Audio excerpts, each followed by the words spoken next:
In this video, you'll learn how to make a link dynamic in WordPress. By following these steps, you will be able to create links that can easily be updated or changed without needing to edit the entire content again. Begin by navigating to your WordPress dashboard and selecting the post or page you wish to edit.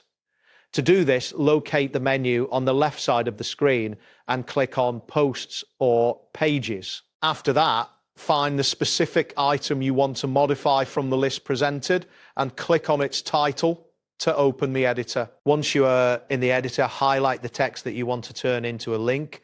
This text will serve as the clickable part of your link, making it clear to your readers where they will be directed.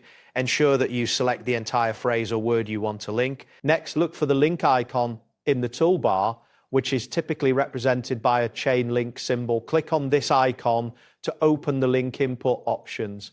This action will prompt a small field to appear, allowing you to enter the URL or page name. Type the name of the page you want to link to or paste the complete URL into the provided field. If you are linking to an internal page, typing the name may prompt suggestions from WordPress, making it easier to select the correct destination. Ensure that the link is accurate to avoid broken links in your content. After entering the URL or page name, click the Enter key on your keyboard or click outside the input field.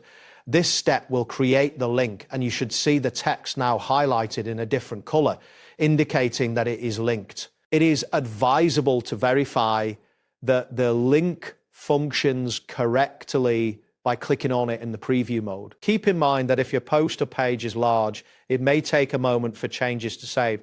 Additionally, if you have a slow internet connection, consider checking your upload speed to ensure a smooth editing experience.